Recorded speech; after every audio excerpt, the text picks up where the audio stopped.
Hi friends, welcome back to my channel. ఈ రోజు మీకు ఈ సీరియల్లో ఏం జరిగిందో తెలుసుకోవాలి అనుకుంటున్నారా?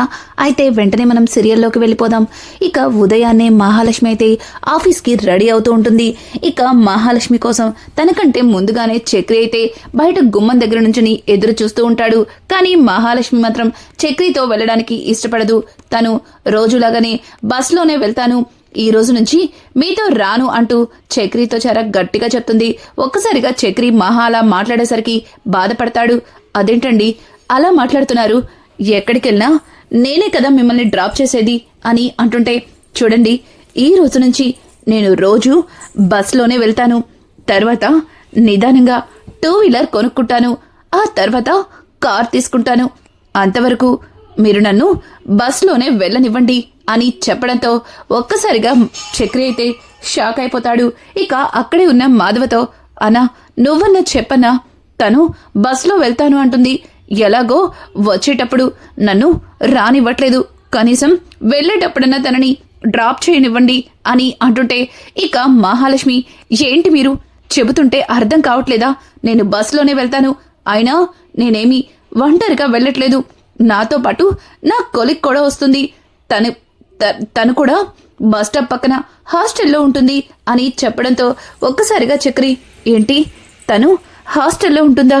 ఒకవేళ నిదానంగా మహాలక్ష్మి మనసు మార్చేసి తనని కూడా తనతో పాటు హాస్టల్లోనే ఉంచితే, లేదు లేదు అలా జరగడానికి వీల్లేదు, మహాలక్ష్మిని నేనే తీసుకెళ్ళాలి, నేనే తీసుకురావాలి అని చెప్పి ఇక చక్రి తన మనసులో అనుకుంటూ, అన్నా అది కాదన్నా, ఆ బస్ స్టాప్ దగ్గర పోకిరి విధవలు ఎక్కువ, మహాలక్ష్మిని ఏదైనా ఆట పట్టిస్తే మళ్ళీ మనమే బాధపడాల్సి ఉంటుంది, చూడండి మీరు మరి చిన్న పిల్లలా మారం చేయకండి, నేను తీసుకెళ్ళి డ్రాప్ చేస్తానండి అంటూ ఇక మహానైతే చక్రి ఇబ్బంది పెడుతూ ఉంటాడు.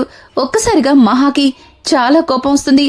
అసలు ఏంటి మీరు, మీకు ఒక్కసారి చెప్తే అర్థం కదా, మీరు కూడా మా నాన్నలాగే ప్రవర్తిస్తున్నారు, మా నాన్న కూడా ఒంటరిగా వెళ్తానంటే అస్సలు ఒప్పుకునేవారు కాదు, ఇలాగే నన్ను విసిగించేవారు, ఇప్పుడు మీరు కూడా మా నాన్నలాగే చేస్తున్నారు, నన్ను వెళ్ళనిస్తారా లేదా అంటూ ఇక మహాలక్ష్మి అయితే చక్రి మీద గట్టిగా అరుస్తుంది. ఒక్కసారిగా చక్రి మహా మాటలకి షాక్ అయిపోతాడు, ఇంకా మౌనంగా ఉండిపోతాడు. అక్కడే ఉన్న మాధవ అయితే, రే వెళ్ళనీరా, తను కూడా అలా వెళ్ళడానికి ఇష్టపడుతుంది కదా అంటూ ఇంకా మాధవ చెప్పడంతో మహాలక్ష్మి, కన్నా త్వరగా రా అని గట్టిగా పిలవడంతో ఇక కన్నా కూడా కాలేజ్కి బయలుదేరతాడు. అలా ఇద్దరు కూడా వెళ్లడం చూసిన చక్రికి చాలా కోపం వస్తుంది. ఏంటి తను నన్ను అవాయిడ్ చేస్తుందా, లేక తనలో మార్పు వస్తుందా? ఒకవేళ తన మార్పులో నన్ను దూరం పెడుతుందా అంటూ ఇక చక్రి అయితే రకరకాలుగా ఆలోచిస్తూ ఉంటాడు. ఇక ఇదంతా చూసిన కేశవ అయితే గట్టిగా నవ్వుతూ ఇక చక్రి దగ్గరకొచ్చి, రేయ్ నీకంత సీన్ లేదని తను చెప్తుంది, నీకు అర్థం కావట్లేదా? నువ్వు అక్కర్లేదు అంటుంది అని అంటుంటే, రేయ్ ఇంకొక్కసారి ఆ మాట అన్నావంటే చంపేస్తాను, అయినా నేను వాళ్ళ నాన్నలాగా టార్చర్ చేస్తున్నానంటుంది, పోనీలేరా, ఏ భర్త అయినా తండ్రిలా చూసుకోవాలని ఒక భార్య అనుకుంటుంది, అంటే తను వాళ్ళ నాన్నలాగా నేను చూసుకుంటున్నానని తను అనుకుంటుంది అంటూ ఇక చక్రి అయితే అందులో కూడా ఆనందాన్ని వెతుక్కుంటాడు. ఇంకా అక్కడే ఉన్న కేశవ్ అయితే, అన్నా చూసావా, వీడు ఆవిడ తిట్టిన దానిలో కూడా వీడికి అనుకూలంగా మార్చుకుంటున్నాడు అంటూ ఇక కేశవ మాట్లాడుతుంటే, రేయ్ ఇక్కడే ఉన్నావంటే నేనేం చేస్తానో కూడా నాకే తెలీదు అంటూ ఇంకా కేశవ అయితే చక్రిని కొట్టబోతుంటే ఇక కేశవ అక్కడి నుంచి పారిపోతుంటాడు. ఇంకా చక్రి అయితే తన దగ్గర ఉన్న డబ్బుల్ని మాధవ్ చేతికిచ్చి, అన్నా మహాలక్ష్మి కోసం వాష్రూమ్ కడుతున్నారు కదా, దానికి ఉపయోగించండి అంటూ ఇంకా చక్రి కొంత డబ్బుని మాధవ్ చేతిలో పెడతాడు. ఒక్కసారిగా మాధవ, ఎందుకురా ఇదంతా, నేను చూసుకుంటా అని చెప్పాను కదా అని అంటుంటే, చూడన్నా తను నా భార్య ఎట్లాంటి ఇబ్బంది పడకూడదనే కదా మీరు ఆలోచించి వాష్రూమ్ కట్టాలనుకుంటున్నారు, మరి దానికి నా దగ్గరున్న డబ్బులు ఇవ్వకపోతే ఎలా అన్నా అంటూ ఇంకా చక్రి తన దగ్గర డబ్బుని మాధవ్ చేతిలో పెడతాడు. ఇక ఇదంతా చూసిన కేశవ అయితే తన మనసులో, రేయ్ చక్రి, నేనేదో నిన్ను సరదాగా ఆట పట్టిస్తున్నాను కానీ తనతో నువ్వు కలిసుంటే చూడటానికి చాలా బాగుంటుంది అని చెప్పి తన మనసులో అనుకుంటూ అక్కడి నుంచి వెళ్ళిపోతాడు. ఇక కేశవకి అనుకోకుండా ఇక శైలు అయితే ఎదురొస్తుంది. ఒక్కసారిగా శైలుని చూసిన కేశవ శైలు దగ్గరికి వెళ్ళబోతుంటే ఇక శైలు కేశవ ఎవరో తెలియనట్టుగా పక్క నుంచి వెళ్ళిపోతుంది. ఒక్కసారిగా కేశవ శైలు ప్రవర్తన చూసి షాక్ అయిపోతాడు. ఏంటి, ఏమైంది దీనికి? నిన్న అన్న మాటలకి బాగా బాధపడ్డట్టుంది. దీనికి సారీ చెప్దామా వద్దా అని చెప్పి ఇక కేశవ అయితే తన మనసులో అనుకుంటాడు. శైలు మాత్రం కనీసం వెనక్కి కూడా తిరగకుండా అక్కడి నుంచి వెళ్ళిపోతుంది. ఇంకా కేశవ అయితే, నేను చేసింది తప్పు, తను నాకు డబ్బులు ఇవ్వాలని వచ్చింది, అది అర్థం చేసుకోకుండా నేను తనని తిట్టి కొట్టి పంపించేశాను, తనకి ఒక సారీ చెప్దాం అని చెప్పి ఇక కేశవ అయితే శైలు వెంటే వెళ్తుంటాడు. ఒక్కసారిగా ఇక అటు నుంచి వెళుతున్న చక్రి అయితే కేశవని గమనిస్తాడు. ఏంటి వీడు షాప్కి వెళ్లకుండా అలా అమ్మాయి వెంట వెళ్తున్నాడు, ఇదంతా నిజమేనా అన్నట్టుగా ఇక చక్రి అయితే దొంగచాటుగా చూస్తూ ఉంటాడు. ఇక కేశవ అయితే శైలుకి అడ్డంగా ఉంది. చూడు, ఆ రోజు నువ్వు నా దగ్గరికి సారీ చెప్పి డబ్బులు ఇవ్వాలని వచ్చావట కదా, అది తెలియక నిన్ను కొట్టి తిట్టి పంపించేశాను. ఒక ఆడపిల్ల విషయంలో అలా చేసుండకూడదు.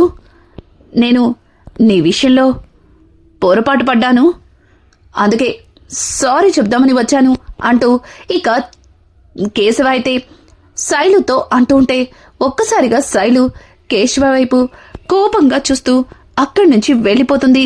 అలా వెళ్ళిపోతున్న శైలు చేయి పట్టుకుని, ఆగు, నేనే ఏంటి నా అంతటి నేనుగా వచ్చి సారీ చెప్తున్నానని బెట్టు చేస్తున్నావా?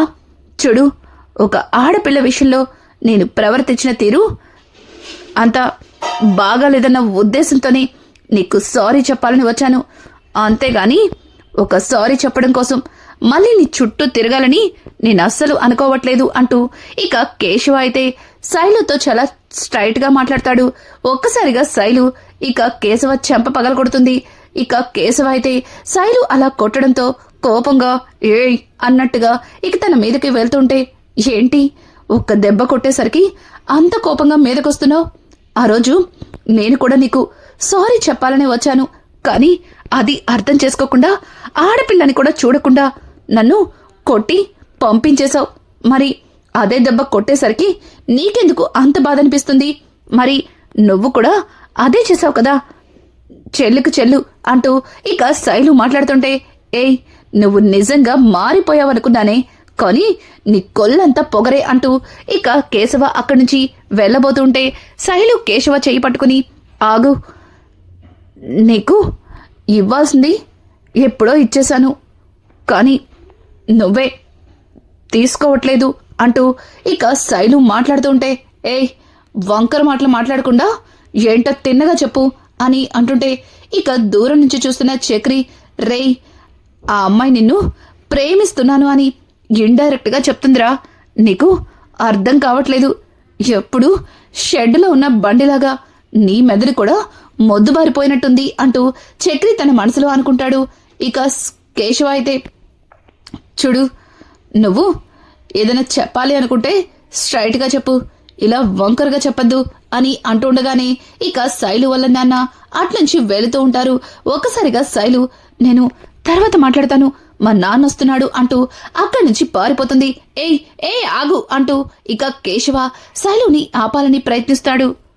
శైలు మాత్రం అక్కడి నుంచి వెళ్ళిపోతుంది. ఇంతలో చక్రి అక్కడి నుంచి దగ్గరికి వెళ్లి వెనక నుంచి కేశవ వీప్ మీద ఒక్కటిస్తాడు. ఒక్కసారిగా కేశవ వెనక్కి తిరిగి చూసేసరికి అక్కడ చక్రి కనిపిస్తాడు.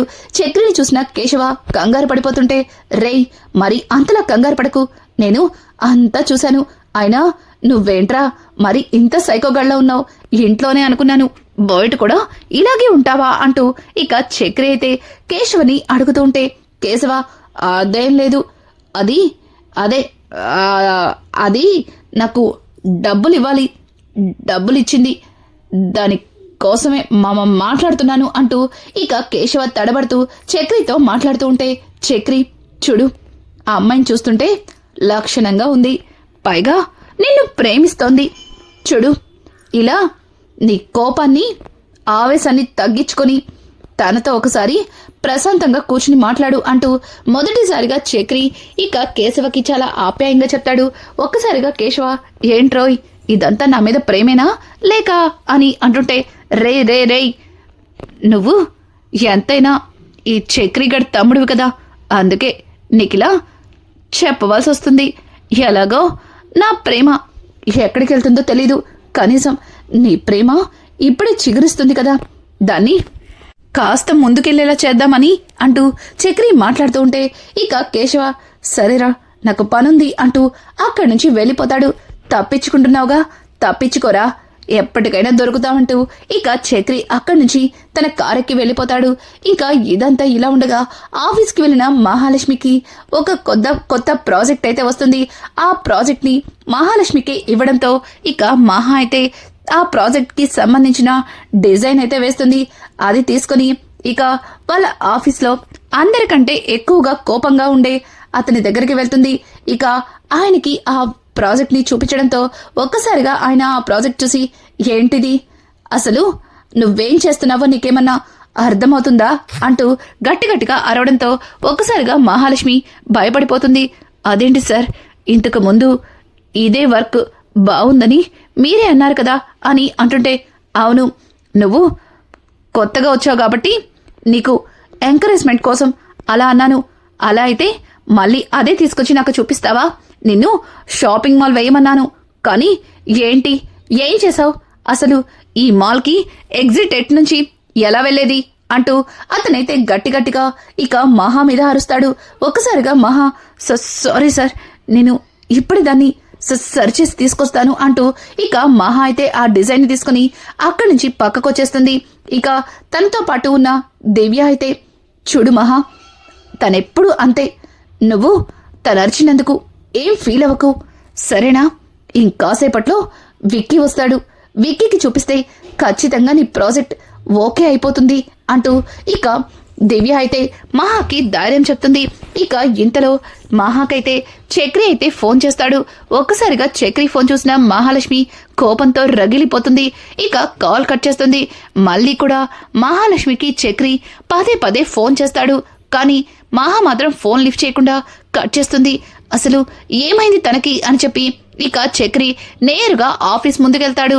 కానీ మహాలక్ష్మి రావద్దని చెప్పిన సంగతిని గుర్తు చేసుకుని తను అక్కడి నుంచి తిరిగి మళ్ళీ ఇంటికైతే వెళ్ళిపోతాడు. ఇది ఇలా ఉండగా ఇక్కడ చూస్తే ఇంట్లో అందరూ కూడా మహా కోసం వాష్రూమ్ కట్టడానికి శంకుస్థాపన అయితే చేస్తారు. ఇంకా మొత్తం కొలతలు వేసి ఒక బండరాయికి కొబ్బరికాయ కొట్టి ఇంకా వాళ్ళ పనులైతే మొదలు పెడతారు.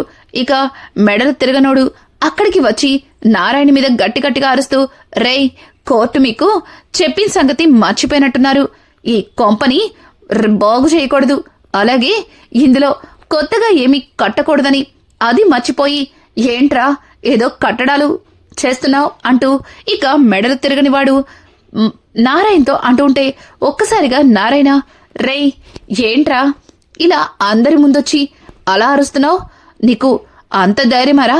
సరే, ఒక విషయం గురించి నీతో మాట్లాడాలి, అలా పక్కకెళ్ళి మాట్లాడుకుందాంరా అంటూ నారాయణ అయితే ఇక తన అన్నయ్యని పక్కకి తీసుకెళ్లి మాట్లాడుతూ, ఏంట్రా, ఏంటి ఇష్టం వచ్చినట్టు అరుస్తున్నావు? చూడు, నువ్వు ఈ విషయం గురించి ఎవరితో చెప్పాలనుకుంటున్నావు? ఎవరి పనుల్ని ఆపాలనుకుంటున్నావు? చూడు, నాకు కూడా మాట్లాడడానికి చాలానే ఉన్నాయి. అదే మన గాయత్రి గురించి. గాయత్రికి ఏ రకంగా దుబాయ్ సంబంధానికిచ్చి పెళ్లి చేశారు, అలాగే పెళ్లికి ముందు రోజు గాయత్రి మా ఇంటికొచ్చి మా మాధవతో తాళి కట్టించుకోవడానికి ఏమేం చేసింది, అలాగే మీరు వాళ్ళకి ఎన్ని మాయమాటలు చెప్పి గాయత్రినిచ్చి పెళ్లి చేశారు, ఇవన్నీ నేను కూడా గాయత్రి వాళ్ళ అత్తవారింటికెళ్ళి చెప్తాను. అసలే గాయత్రి వాళ్ళ మామగారికి నేనంటే చాలా ఇష్టం, పైగా మా మాధవ మాటంటే చాలా గౌరవం. చూసావుగా ఆ రోజు అంటూ ఇక నారాయణ అయితే ఆ మెడలు తిరగనుడితో మాట్లాడడంతో ఒక్కసారిగా అతను వద్దొద్దు, నువ్వు ఎవరితో ఏం చెప్పద్దు, అయినా మీరు కట్టుకునేది బాత్రూమే కదా, కట్టుకోండి అంటూ అతనైతే భయపడుతూ అక్కడి నుంచి వెళ్ళిపోతాడు. ఇక నారాయణ, రేయ్ ఎవరిని పట్టుకొని ఏం మాట్లాడాలో నీకిప్పటికైనా అర్థమైందా? ఇంకొకసారి ఈ పక్కకు కనిపించావంటే ఆ మెడని నేనే తిప్పేస్తాను అంటూ నారాయణ అయితే అతని మీద గట్టిగా అరుస్తూ ఇక అక్కడికైతే వచ్చి, రేయ్ దాన్ని అటు పెట్టండి ఇటు పెట్టండి అంటూ ఇక వాళ్ళకి పనులు చెప్తూ తను కూడా ఒక పలుగు తీసుకుని తవ్వడం మొదలు పెడుతుంటాడు. అప్పుడే వచ్చిన మహాలక్ష్మి అయితే అదంతా చూసి షాక్ అయిపోతుంది.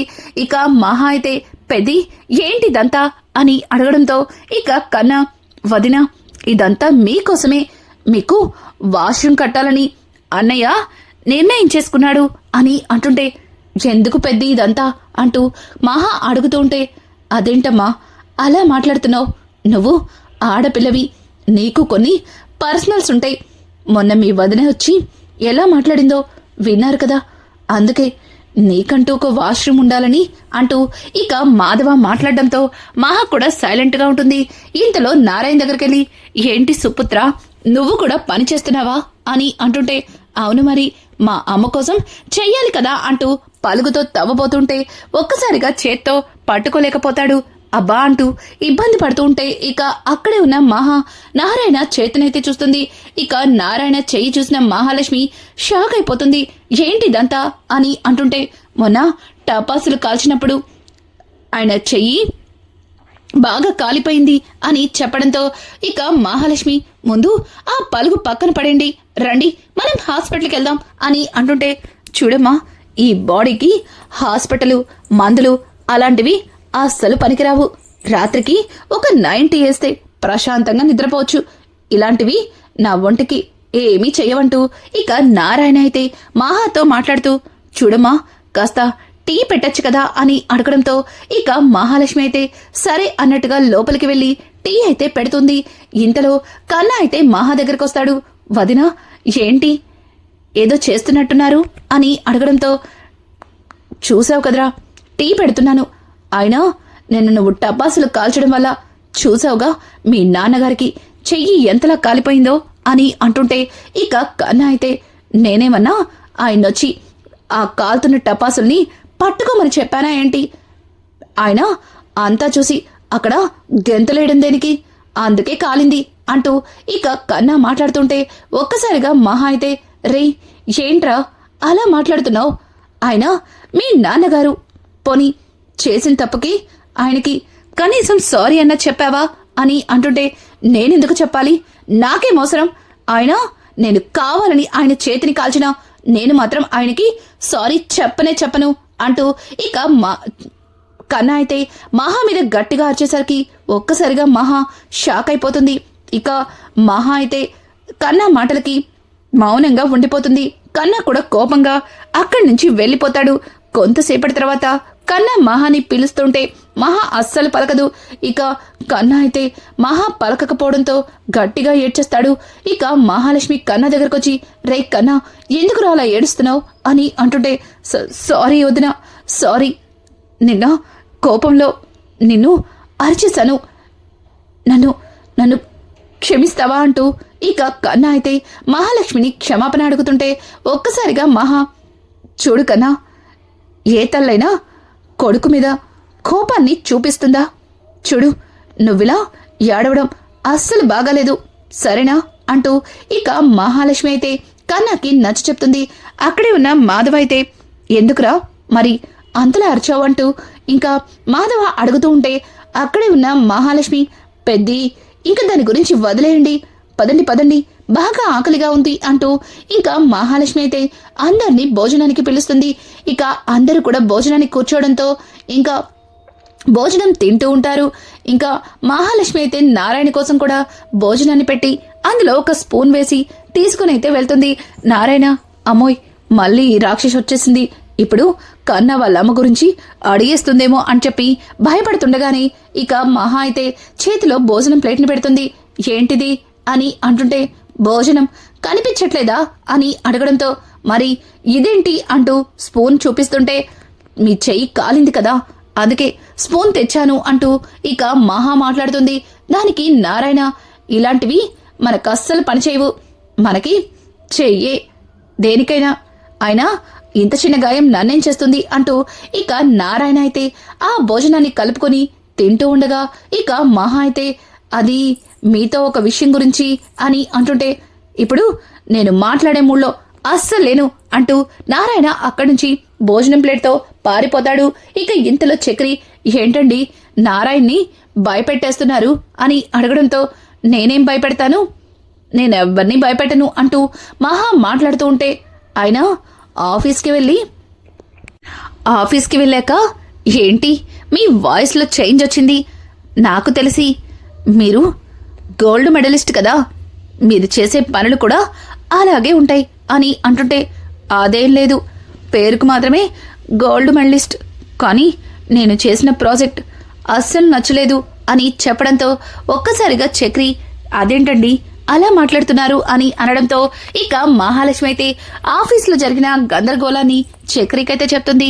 ఇక చక్రి ఏంటి నా పెళ్ళాన్నే వాడు తిడతాడా, చెప్తా వాడి పని అంటూ ఇక తన మనసులో అనుకుంటాడు.